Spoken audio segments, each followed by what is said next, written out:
Michelle, you are most welcome. I'd like to now invite you to address the audience. Michelle.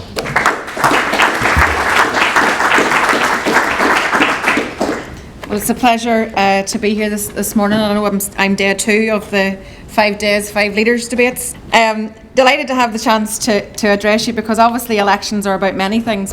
So what I wanted to do today was to speak to you about 3 different areas, 3 focus areas for the party in this political period. The first is the obvious one, which is Brexit. Secondly, I want to talk to you about a new economic strategy for the North, which we launched a number of months ago, and I want to talk to you a wee bit about that. And the third thing I want to talk to you about is the economics of a new and agreed Ireland. So the main economic issue at play in this election is Brexit. And come the 13th of December, we will have either a Conservative government that's committed to ratifying the withdrawal agreement that has been negotiated, or we'll have a Labour-led government that wants a third withdrawal agreement and a second referendum.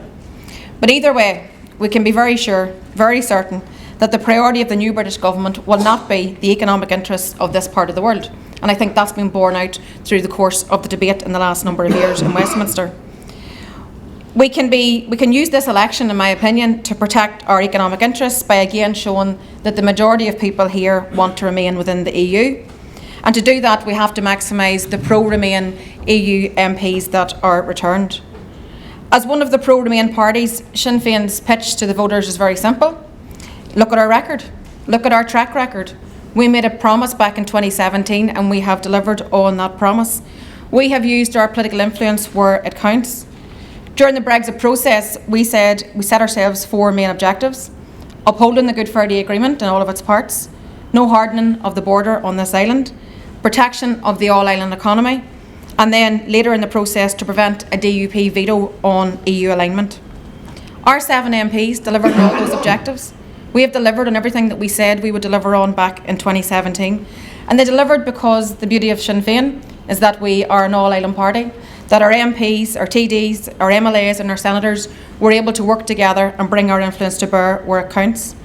They delivered as part of the international team and with significant influence which the party enjoys in Washington. Influence that led the US Congress to resolve that any post-Brexit trade deal would have between the US and Britain has to protect the Good Friday Agreement, and that's hugely significant about where we go next in terms of the future relationship. So our party delivered as part of that pro-Remain alliance, and over the last 3 years, pro-Remain parties and industry leaders have united to protect our economy from the threat of Brexit. And for me, that alliance continues to be as relevant in this election as it has been throughout the course of the last number of years. And therefore, in this election, we chose to step aside in some constituencies in order to allow pro-Remain MPs to be elected. And we've done that in South Belfast, in North Down and in East Belfast, because this election is much bigger than any individual single party.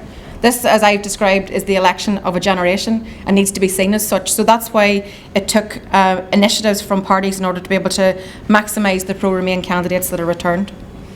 And I think that the pro-Remain alliance and the coalition has also shown that a new kind of politics is also possible.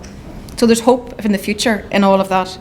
A politics in which parties come together, that can work together in the common interest. And it's my hope that beyond the 12th of December that this will continue and that new politics will help us to restore the political institutions. Because immediately after this election, there is going to be a process. The 2 governments will go into a short, intensive talks process. Crucially, and the political institutions have to be restored, but they have to be restored on a credible and on a sustainable basis. And by credible, I mean institutions that honour past agreements, that discriminate against no section of our community, and that aren't continually undermined by financial scandals.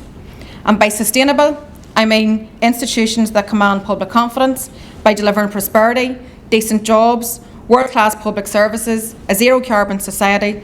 So we need to deliver on rights, we need to reform the petition of concern, and crucially, we need a financial package that enables the executive to invest in economic development. A priority for a restored executive will be a new economic strategy. The need for a step change in our economic performance is very clear.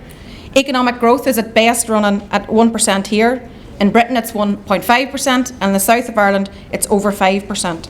So we have the lowest growth here on these islands. 2 months ago, in a document called Inclusive and Sustainable Growth, Sinn Féin launched our thinking on what a new economic strategy could contain. It calls for a new strategy to be grounded in rigorous appraisal of the past economic policy and performance. We need to understand key long-standing problems such as low productivity. We need to identify lessons from past policy interventions, and we need to incorporate those lessons learned into the new strategy. The new strategy needs a clear mission, clear objectives which economic growth can be directed towards, because it's not just about the rate of growth, it's actually the direction of growth that's important. The mission proposed by Sinn Féin is the creation of a productive, zero-carbon, regionally balanced economy with good jobs. Good jobs that pay the living wage and that provide a degree of security, because prosperity cannot be built on precarious, low-paid jobs. Regional balance, because the opportunities available to you should not be constrained by your postcode.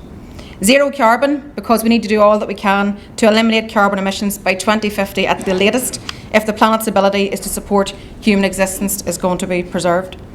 And then productive, because productivity is a key driver of living standards, and low productivity is a fundamental cause of this region's economic underperformance.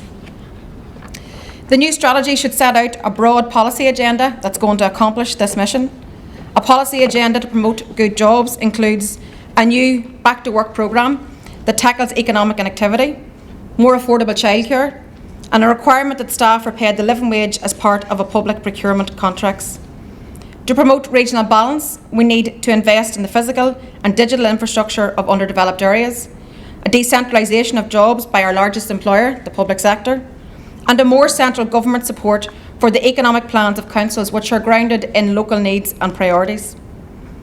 A zero carbon economy requires a new green energy strategy focused on renewables, and a Green New Deal that creates good jobs in low carbon industries, and a circular economy in which materials are recycled and reused in order to conserve resources and reduce environmental impacts. To raise productivity, we must improve digital and physical infrastructure, increase skill levels, and better target high productivity, high skilled and high paid foreign direct investment. So this broad policy agenda should be complemented by sectoral plans. Different sectors all have different needs, you know that, you work across the sectors. They all have different skill requirements, different interactions with the tax system, different emphasis on R&D, different markets they operate in, and so on. So these specific needs and circumstances tend to be missed whenever you have a one-size-fits-all policy. So we need to make sure that we tailor to each individual sector. In order to understand and respond to these unique needs, we propose that the Department of the Economy, in partnership with business and with trade unions, identify the major sectors that make up the economy, analyse their specific characteristics and needs, and based on all of that analysis then develop action plans to help each sector to contribute towards government's economic mission. It's also important, I think, to recognise that a successful economy cannot be delivered by economic policy alone. Modern economies fundamentally rely on the skills, entrepreneurship and the talent of the people.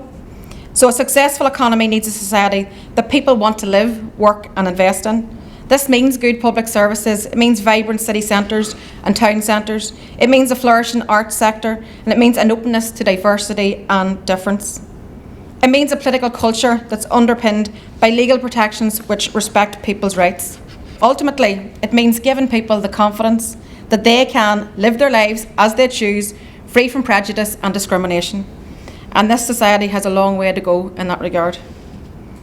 Finally, the strategy should better realise the potential of the all-island economy. All-island tourism opportunities, such as integrating the north into the south, hugely successful tourism brands like the Wild Atlantic Way, Ireland's Ancient East, Ireland's Hidden Heartlands, that should all be fully embraced. All-island transport links should be enhanced to pool workers and job opportunities and to facilitate the transport of goods. A project with global significance is the Belfast-Dublin corridor. This aims to upgrade transport links so that the corridor between the two cities functions as a single economic unit within which people can easily live, work and visit.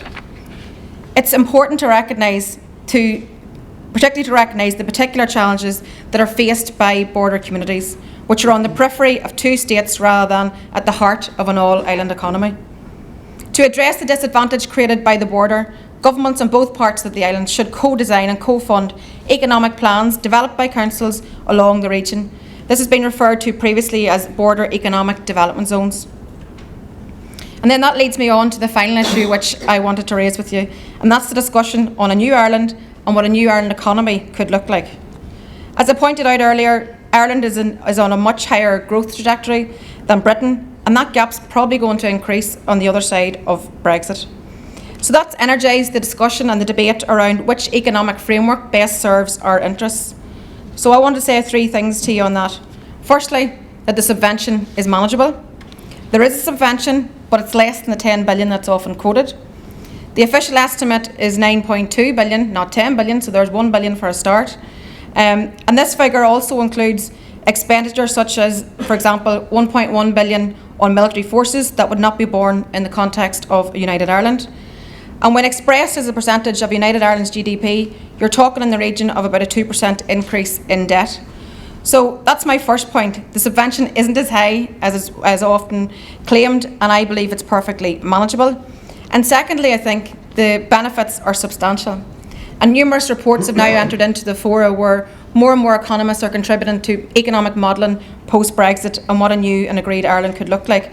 And one such report was Professor Hubner, eminent economist, he estimated that over 8 years, GDP would accumulate to an extra 25.5 billion euro net of subvention.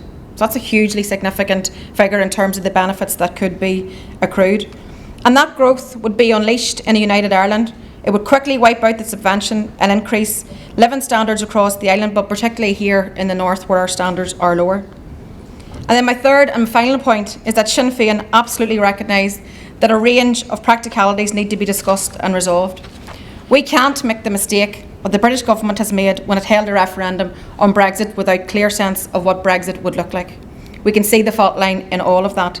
So practical questions that need to be addressed in this context of Irish unity include, for example, how the North share of UK debt and liabilities will be dealt with, what will happen with pensions in the North, and what sort of fund is required to assist a smooth transition. How can the EU help us with transition in terms of economic support? So our view is that this conversation is best progressed through the Irish Government, and we have called on them to convene an All-Ireland Forum to map out the transition to and the makeup of a new Ireland economy. And everybody has to be part of that conversation. It's for all of us to engage in that conversation to establish the facts, because it's only then that people can make an informed decision about where they best see their economic future.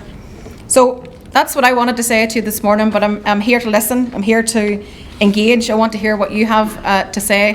I want to hear about your aspirations and your hopes for the future. I want to hear about how you feel about the economic policies that we have set out. And we also want to engage with people on the policy that we set out, because it's so important that we listen, because I don't believe that I'm not somebody who ever stands and claims to have all the answer, but I certainly know where to go to talk to people who can provide answers. So if we're going to be successful in the future, I think we need to do so on the basis of government and industry, business and university all working together, and I think that would lead to a far more prosperous society. So thank you very much.